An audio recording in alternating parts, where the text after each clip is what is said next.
మనకున్నది రాజకీయ అనుబంధం కాదు.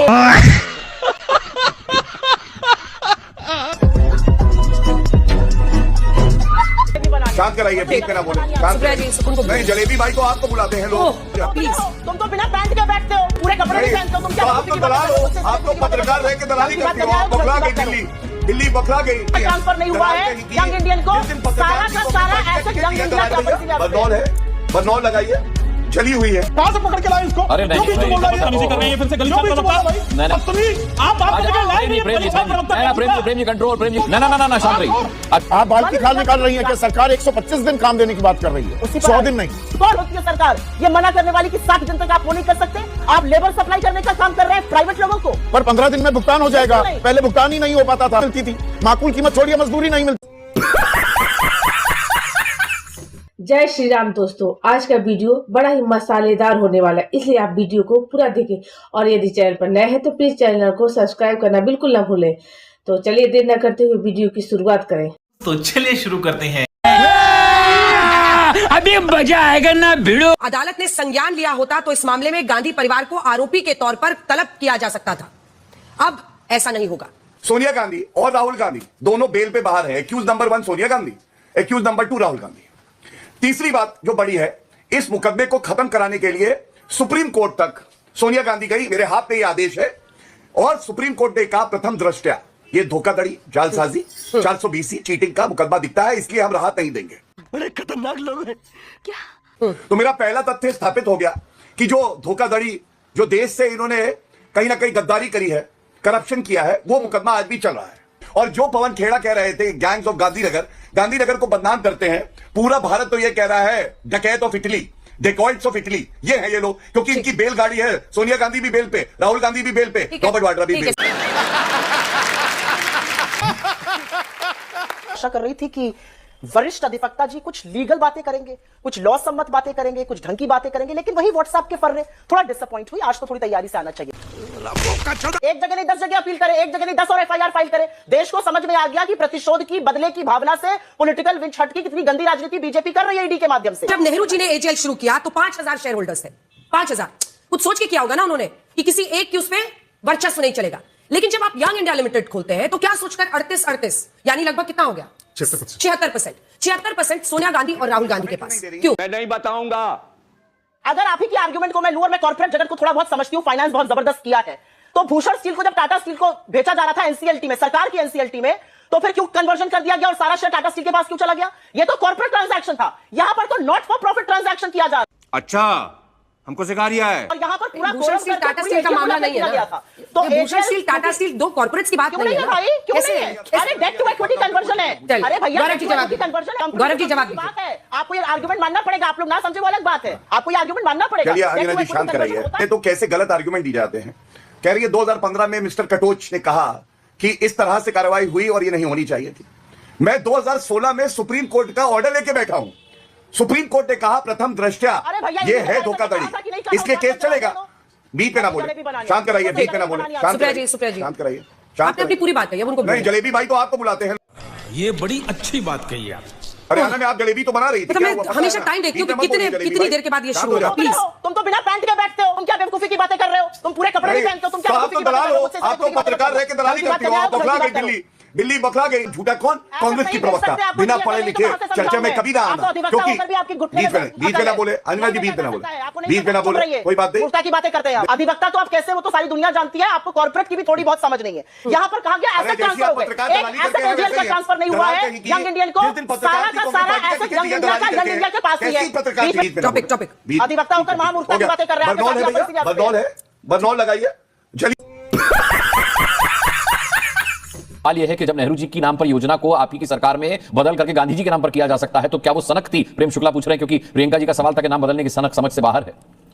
अनुराग जी देखिए, प्रेम शुक्ला जी और उनकी पार्टी जो है, इसमें कोई दो राय नहीं है, बच्चा बच्चा जानता है कि वो गांधी विरोधी पार्टी है। जो गोडसे की मानसिकता वाले लोग हों, जो गोडसे की विचारधारा आराध्य राम के ऊपर नाम रखा है उन्होंने। आपने एक मिनट, मैंने तो बोलना ही शुरू किया अभी। आप बोलिए जब तक प्रेम शुक्ला जी ने बोला, आपने उनसे काउंटर क्वेश्चन पूछा, कम से कम बीच में मत बोलिए, उसके बाद काउंटर क्वेश्चन करिए। काउंटर क्वेश्चन तो मैंने प्रेम जी से आपने बीच में मत टोकिए। आपने देखिए, आप जो गांधी की विचारधारा वाले लोग हैं, जैसे कि हम लोग हैं, उनका हमेशा विरोध करते हुए इनकी पार्टी आई है। आरएसएस और भाजपा ने हमेशा गांधी का विरोध किया है, वो गोडसे का समर्थन किया है। अब क्या बात है सारी, आप देखिए कि ये बहस को अटकाना चाहते हैं, ये सिर्फ नाम चेंज करने में। आप कर लीजिए, आपने 100 स्कीमों का नाम जो कांग्रेस पार्टी ने लॉन्च की थी, जो यूपीए ने लॉन्च की थी, जो जनहितकारी योजनाएं थी, उनका नाम चेंज करने का काम भारतीय जनता पार्टी ने बखूबी तरीके से किया है। जो लोग अपना काम नहीं कर सकते, वो दूसरे की ही नकल कर ले और उसका नाम चेंज करके अपनी कॉपी मास्टर को दे दे। यही काम भारतीय जनता पार्टी ने हमेशा किया। रुको जरा, सबर करो। गांधी परिवार के बच्चों की कह तो रहे, जब उनके राहुल गांधी प्रियंका वाड्रा की ट्यूशन ठीक नहीं है, तो प्रवक्ताओं की ट्यूशन कहां से ठीक रहे? उनको जो है, बीच में मत बोलिए, मैं आपके बीच में नहीं बोल रहा था। ये बदतमीजी मत कीजिए, आप अच्छी रील बनवा लेंगे। ये बदतमीजी मत कीजिए, मैं आपको देख रही हूं, बदतमीजी शुरू हो गई। आप भी सवाल कर रहे हैं, लोगों लीडरों का नाम बीच में देख रहे हैं, तो आप जो है बौखलाए पड़े थे।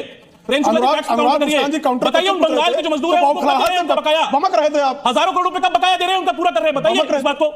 बकवास का उत्तर देने के लिए मैं यहाँ नहीं आया हूँ। ये देखिए, बकवास बता रहे हैं, फैक्ट्स को बकवास बता रहे हैं। इनकी ट्यूशन व्हाट्सएप पे चलती है, इसलिए इनको जो फैक्ट्स हैं वो बकवास लगते हैं, पढ़ के नहीं आते ना। कौन समझाया, कहां से पकड़ लाए हैं आप इसको? जनता पकड़ के बीच में जो है बिचौलिया जो है मनरेगा के मजदूरों के नाम पर कार्ड बनाकर पैसे खा जाता था। और ऐसे एक तो नहीं, हजारों मामले सामने आए थे जिसमें मनरेगा का फर्जीवाड़ा चलता था। आदरणीय नरेंद्र मोदी जी के कार्यकाल में उस पूरे फर्जीवाड़े को रोक दिया गया। आज इस जो योजना में, अभी जो नई योजना आ रही है, इसमें पहले 15 दिन के बाद भुगतान की जो व्यवस्था थी, ये सप्ताह भर के भीतर आपको भुगतान की व्यवस्था करनी है। तो लगातार उस योजना को संशोधित करके, सुधार करके मजदूरों के अधिकार संपन्न बनाने का कार्य किया जा रहा है। और विकसित भारत, उसको योजनाओं के साथ, विकसित भारत की योजनाओं के साथ मनरेगा को जोड़कर समझ दिया मेरे। आप जो है बहुत सारे ऐसे योजनाएं थी, जो खुदा हुआ तालाब है वही खुदाई की जा रही थी, ऐसी दुर्दशा का शिकार था। फिर बीच में बोलने लगा, क्या तरीका भाई है? कहां से पकड़ के लाए इसको? अरे नहीं, बीच में बोल रहा है, कर रहे हैं, फिर से गली छाप रहा भाई। नहीं नहीं, आप दोबारा शुरू हो गया, फिर बदतमीजी कर रहे हैं। मैं इससे बात नहीं कर रहा हूं, क्या बात करने के लायक नहीं है? बदतमीज आप बात करने के लायक नहीं है। प्रेम कंट्रोल। आप नाम पर हल्ला काट रही हैं।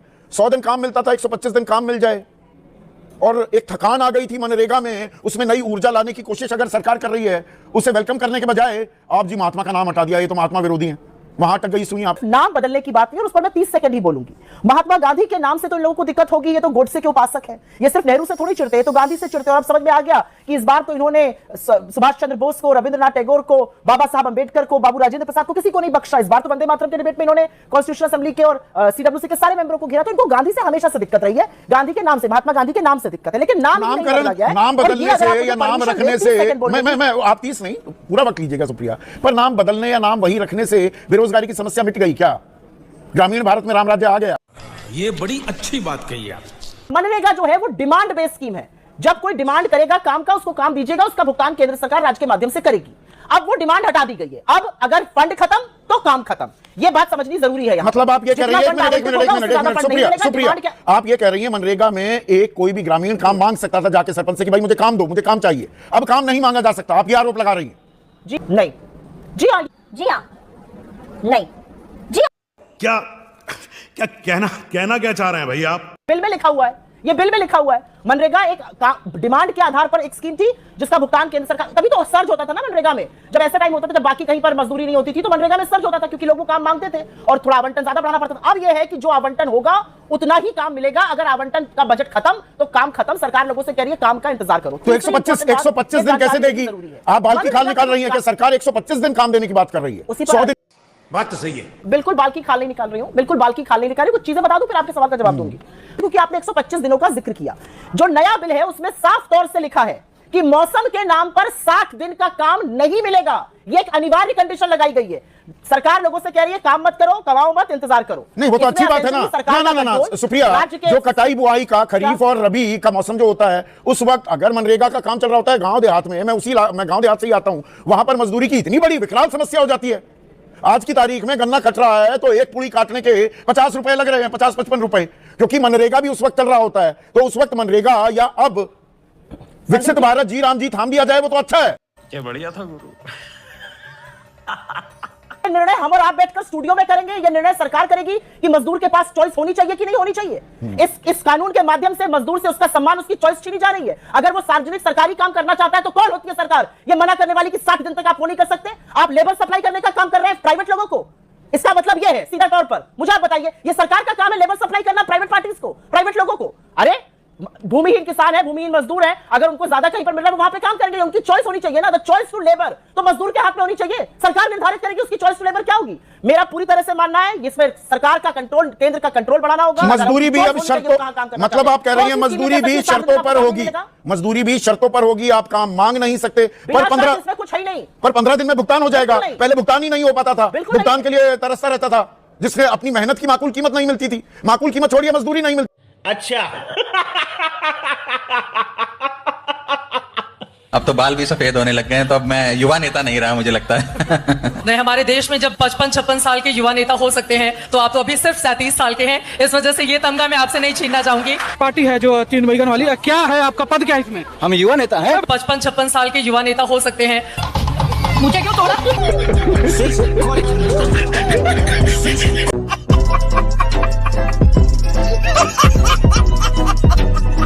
अगर आपको हमारी वीडियो पसंद आए तो लाइक, शेयर, सब्सक्राइब करना बिल्कुल ना भूलें। तो मिलते हैं नेक्स्ट वीडियो में, तब तक के लिए वंदे मातरम।